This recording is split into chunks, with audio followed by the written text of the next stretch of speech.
샬롬. 오늘도 주님의 평강이 여러분과 함께 하기를 축원합니다. 오늘도 오직 주님과 함께 하시고요. 오직 하나님의 말씀에 따라 살고 성령이 이끄시는 대로 살아가는 은혜로운 하루가 되시기를 주님의 이름으로 간절히 축원합니다. 오늘 아침 하나님께서 우리에게 허락해 주신 말씀은 창세기 19장 23절에서 29절 말씀입니다. 롯이 소알을 잃었을 때에 해가 떠올라서 땅을 비췄다. 주님께서 하늘 곧 주님께서 계신 곳으로부터 소돔과 고모라의 유황과 불을 소나기처럼 퍼부으셨다.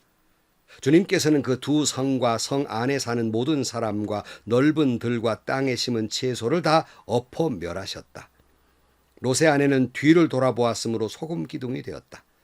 다음 날 아침에 아브라함이 일찍 일어나서 주님을 모시고 서 있던 그곳에 이르러서 소돔과 고모라와 넓은 들에 있는 땅을 내려다 보니 거기에서 솟아오르는 연기가 마치 옹기가마에서 난 연기와 같았다. 하나님은 들에 있는 성들을 멸하실 때 아브라함을 기억하셨다. 그래서 하나님은 롯이 살던 그 성을 재앙으로 뒤엎으실 때 롯을 그 재앙에서 건져주신 것이다. 아멘. 하나님은 여전히 죄악의 토성에서 머뭇거린 롯을, 그리고 하나님의 말씀을 농담으로 여겼던 롯의 가족 중에서 롯과 롯의 아내와 그 딸들을 잡아 끌으셔서 그들을 구원해 내십니다. 그래도 소돔성을 멀리 떠나지 못한 채 가까운 소알성으로 피신하게 됩니다. 그 못난 그 롯을 하나님은 버리지 아니하십니다. 그래도 사랑하시고 구원해 내십니다. 오늘 또 이 못난 우리를 사랑하시고 자비와 긍휼과 사랑을 베푸셔서 우리를 구원해 주시고 우리를 믿음으로 이끌고 계신다는 사실을 잊지 마시기를 주의 이름으로 축원합니다. 23절 말씀, 롯이 소알을 잃었을 때 해가 떠올라서 땅을 비췄다. 주님께서 하늘 곧 주님께서 계신 곳으로부터 소돔과 고모라의 유황과 불을 소나기처럼 퍼 부으셨다. 여기 아이러니한 장면이 나오죠. 자, 롯이 소알에 도착할 때 찬란한 해가 떠올랐어요. 바로 그때 소돔성, 고모라성은 유황불과 불로 소나기처럼 부으셔서 심판을 받게 됩니다. 롯은 새로운 것, 희망의 태양이 떠올랐지만 그러나 소돔과 고모라는 심판을 받게 됩니다.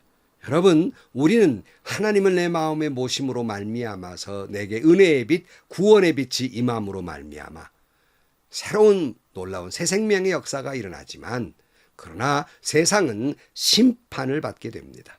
여러분 잊지 마십시오. 죄는 반드시 심판을 받게 돼 있어요. 많은 사람들이 이렇게 생각합니다. 죄를 지어도 심판받지 않을 것을 기대합니다. 그리고 들키지만 않으면 괜찮다 이렇게 생각합니다. 왜 그런 말 있잖아요. 교도소에는 들킨 죄인들이 있고 세상 밖에는 안 들킨 죄인들이 있다. 모든 죄인들인데 안 들키기만 하면 되는 거예요.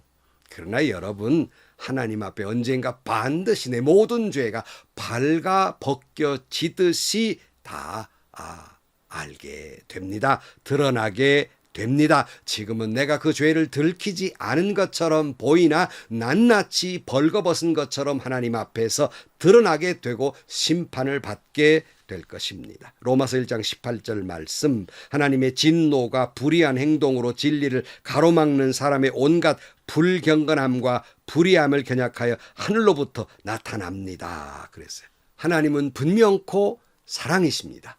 그러나 반면에 심판의 하나님이세요. 하나님은 우리를 구원해 주고 사랑해 주시지만 죄악된 세상은 반드시 심판하시게 됩니다. 지금 들키지 아니한 죄도 반드시 들통날 때가 있어요. 내가 지금 아무도 모르는 죄를 지었다. 안도하지 마세요. 속히 회개하기를 축복합니다. 내가 사람의 눈은 피할 수 있어도 하나님의 눈은 피하지 못합니다. 사람의 기억 속에는 잊혀질지 모르지만은 내가 회개하지 않으면, 회개하면 영원히 하나님도 기억하지 않지만 회개하지 않으면 하나님은 그 죄를 반드시 영원히 기억할 것이며 반드시 심판하시게 될 것입니다. 여러분 아직도 믿지 못합니까? 그렇다면 이렇게 말씀드릴 수 있어요. 여러분 우리는 반드시 죽지요. 여러분 반드시 죽는 것이 변함없는 진리인 것처럼 그 죽음에 따른 심판이 있다는 것도 변치 않는 진리입니다. 반드시 심판이 있어요. 반드시 내게 죽음이 있는 것과 같습니다. 25절 주님께서는 그 두 성과 성 안에 사는 모든 사람과 넓은 들과 땅에 심은 채소를 다 엎어 멸하셨다. 그래서 죄라는 게 이래요. 지난번에 말씀드린 대로요. 한 사람이 지은 죄는요. 다른 사람들에게 마치 코로나 바이러스처럼 신속히 전달돼요. 그리고 집단과 사회를 병들게 만듭니다. 여러분 가정이나 교회라는 공동체 속에도 한 사람이 죄를 지으면 그 죄는 급속히 전달될 수밖에 없는 거예요. 그래 소돔과 고모라 땅인 죄악의 도성이 되는 겁니다. 언젠가 말씀드린 대로 나 한 사람의 죄가 나의 고통으로 끝나는 것이 아니라 내 가족을 고통스럽게 만들고요. 내가 속한 공동체를 고통스럽게 만들고요. 내가 있는 세상을 공동체를 고통스럽게 만들고요. 뿐만 아니라 내 주변에 있는 모든 자연도 고통스럽게 만드는 거예요. 아담과 하와가 죄를 지어 벌을 받았지만 그들 때문에 그 죄는 오고 오는 모든 세대에 고통을 주게 됩니다. 심지어 하나님이 보시기에 그처럼 아름다워 보았던 세상도 황폐하게 되는 것이에요. 물론 한 사람의 죄로 벌이 들어왔지만 한 사람으로 우리가 구원을 얻죠. 그분이 바로 예수 그리스도이십니다. 로마서 5장 12절 말씀. 그러므로 한 사람으로 말미암아 죄가 세상에 들어왔고 또 그 죄로 말미암아 죽음이 들어온 것과 같이 모든 사람이 죄를 지었기 때문에 죽음이 모든 사람에게 이르게 됩니다. 그리고 17절 아담 한 사람의 범죄 때문에 그 한 사람으로 말미암아 죽음이 왕노릇한 게 되었다면 넘치는 은혜의 의의 선물을 받은 사람들은 예수 그리스도 한 분으로 말미암아 세상 안에서 왕노릇하게 되려는 것은 더욱더 확실합니다. 그러니 한 사람의 범죄 행위 때문에 모든 사람이 유죄 판결을 받았는데 이제는 한 사람의 의로운 행위 때문에 모든 사람이 의롭다는 인정을 받아서 생명을 얻게 되었습니다. 한 사람이 순종하지 않음으로 말미암아 많은 사람이 죄인으로 판정을 받았는데 이제는 한 사람이 순종함으로 말미암아 많은 사람이 의인으로 판정을 받을 것입니다. 오직 예수 그리스도로 말미암아 세상은 심판을 면하고 구원을 받게 됩니다. 명심하십시오. 한 사람의 죄로 말미암아 세상이 고통을 받습니다. 자, 26절 롯의 아내는 뒤를 돌아보았으므로 소금 기둥이 되었다. 여러분 그렇게 세상의 미련을 두지 말고 뒤돌아보지 말라 그랬는데 그 미련을 못 버리고는 돌아보다가 소금 기둥이 되고 마는 비참한 결과가 됩니다. 죄악의 도성을 빠져나왔다고 해서 구원이 완성되는 건 아니에요. 우리가 예수 믿고 주님을 영접했다고 해서 구원이 완성되는 건 아닙니다. 왜냐하면 세상은 자꾸 우리를 이미 빠져나온 세상을 되돌아보게 만들어요. 유혹을 해요. 머뭇거리게 만들어요. 여러분 이것을 이고 푯대를 향하여 전진하시기를 축복합니다. 빌립보 3장 12절 말씀 나는 이것을 이미 얻은 것도 아니며 이미 목표점에 다른 것도 아닙니다. 그리스도 예수께서 나를 사로잡으셨으므로 나는 그것을 붙들려고 쫓아가고 있습니다. 형제자매 여러분 나는 아직 그것을 붙들었다고 생각하지 않습니다. 내가 하는 일은 오직 한 가지입니다. 뒤에 있는 것은 잊어버리고 앞에 있는 것을 향하여 몸을 내밀면서 그리스도 예수 안에서 하나님께서 위로부터 부르신 그 부름의 상을 받으려고 목표점을 바라보고 달려가고 있습니다. 우리는 지금 달려가고 있는 거지 구원의 완성이 된 게 아니에요. 바울의 위대한 고백 디모데후 4장 7절 말씀 나의 선한 싸움을 다 싸우고 달려갈 길을 마치고 믿음을 지켰습니다. 이제는 나를 위하여 의의 면류관이 마련되어 있으므로 의로운 재판장이신 주님께서 그날에 그것을 나에게 주실 것이며 나에게만이 아니라 주님께서 나타나시기를 사모하는 모든 사람에게도 주실 것입니다. 뒤를 돌아보지 말라니까. 그 말을 믿지 못하고 설마 농담 마시고 그런 일이 생기겠습니까 하다가 소금 기둥이 됩니다. 오늘 또 이 말씀을 농담처럼 듣는 사람이 있습니다. 반드시 비참한 최후를 맞게 될 것입니다. 여러분 하지만 이걸 농담으로 듣지 아니하고 하나님의 말씀대로 뒤를 돌아보지 아니하고 오직 주님만 바라보고 부름의 상을 쫓아서 달려가는 믿음을 지킨 사람에게는 반드시 상을 얻게 될 것입니다. 28절 소돔과 고모라와 넓은 들에 있는 땅을 내려다 보니 거기에서 솟아오르는 연기가 마치 옹기 가마에서 난 연기와 같았다. 소돔과 고모라 땅이 막 불탔어요. 옹기 가마처럼 불타게 됩니다. 이것을 바라보는 롯의 생각은 어땠을까요? 그처럼 떠나기 싫어서 머뭇거리고 종래에는 자기 아내가 뒤돌아보다가 미련을 버리지 못하고 뒤돌아보다가 소금 기둥이 되고 죽음을 맞이한 그 모습을 본 롯의 생각은 어떠했겠습니까? 아니, 자기 자신이 삼촌 아브라함보다 더 좋은 땅을 차지하겠다고 마치 무슨 유토피아처럼 소돔과 고모라가 자기에게 희망과 행복을 가져주는 무지개가 된 것처럼 희망새나 된 것처럼 그렇게 생각했던 소돔과 고모라가 한 줌의 재가 되는 모습을 본 롯은 어떤 생각을 했을까요? 아버지를 떠난 탕자가 아버지만을 떠나면 유토피아가 그를 기다리고 있고 그를 행복하게 해줄 것 같이 생각했지만 과연 그렇습니까? 하나님 없는 세상은 아무것도 아니에요. 예수 없는 베드로의 그물은 빈 그물 뿐입니다. 창세기를 시작하면서 말씀드렸습니다. 하나님 없는 세상은 혼돈과 공허와 흑암뿐입니다.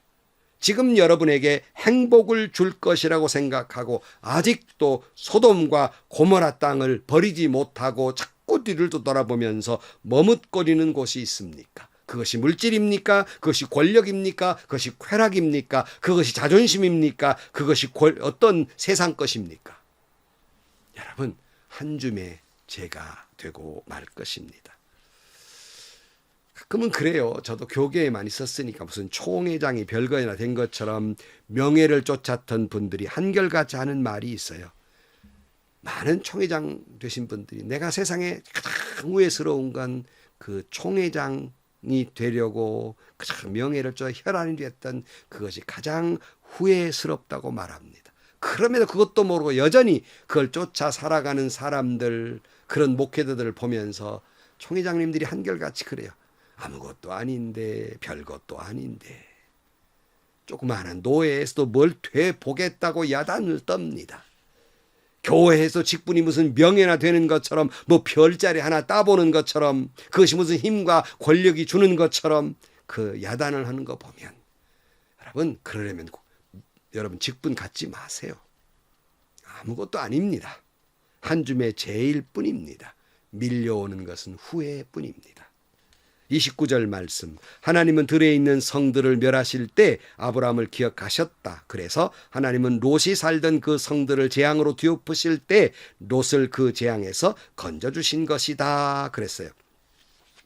롯이 살던 소돔과 고모라 성을 뒤엎으실 때 하나님께서 롯을 재앙에 건져주신 까닭은 아브라함의 중보의 기도를 기억했기 때문입니다. 여러분, 롯이 구원받을 만한 믿음이 없을 때 아브라함이 염체불고하고 하나님과 씨름하다시피 롯을 구원하기 위해 중보의 기도를 함으로 말미암아 롯이 구원받은 것이 아니겠습니까? 저는 누군가 생각지도 못한 분이 예수를 믿게 되거나 또는 누군가가 어떤 분이 참 축복을 받는 걸 보거나 또는 저는 목사이기 때문에 훌륭한 목회를 하시는 분들을 보면 늘 그런 말을 해요. 저분 뒤에는 누군가 중보의 기도를 하시는 분이 있었을 것이다. 이렇게 얘기해요.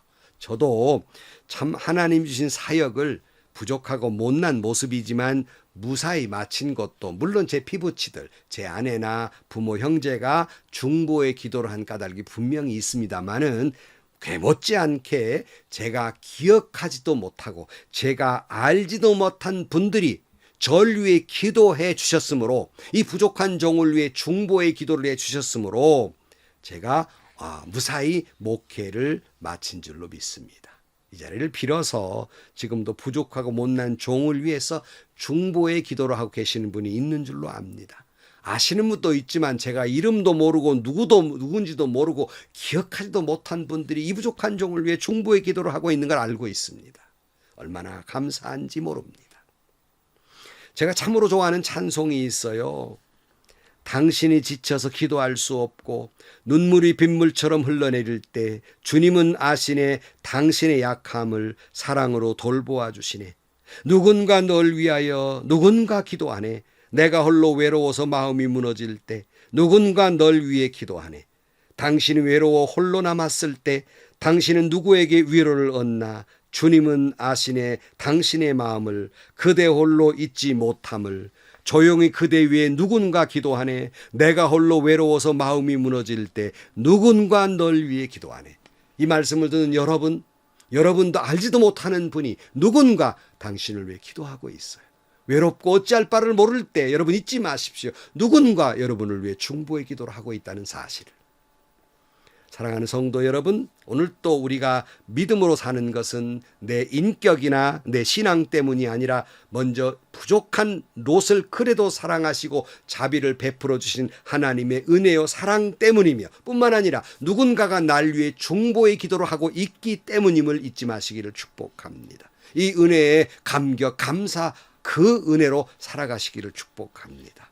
뿐만 아니라 우리도 그 십자가 사랑을 가지고 누군가 사랑받을 만한 자격이 없을지라도 사랑하시기를 축복합니다. 그리고 우리도 중보의 기도에 사람이 되시기를 축복합니다. 반드시 열매는 맺게 될 것입니다. 기도하시겠습니다. 하나님 아버지, 롯보다 더 부족한 죄인을 그래도 잊지 않으시고 사랑하신 주님, 오늘 또 그 은혜 그 감격 속에 살아갈 수 있게 하여 주옵소서. 사랑받을 자격 없는 내가 사랑받았으니 사랑받을 자격 없는 사랑을 사랑하며 살게 하시고 그를 위해 중보의 기도자가 되게 하여 주옵소서. 예수님의 이름으로 기도하옵나이다. 아멘. 여러분, 오늘 또 여러분 누군가 당신을 위해 중보의 기도를 하고 계십니다. 말할 수 없는 탄식으로 성령께서 우리를 위해 기도하고 계실 뿐만 아니라 우리 주님이 우리를 위해 간구하고 계시고 그리고 많은 사람들이 누군가 널 위해 기도하고 있습니다. 그 은혜, 그 감격 속에 오늘 또 구원의 메시지를 품고 뱃대를 향해 달려가고 믿음의 상을 받는 여러분들이 되시기를 주의 이름으로 축원합니다. 오늘도 행복하시고요. 좋은 일이 가득한 하루가 되시기를 주님의 이름으로 간절히 축원합니다.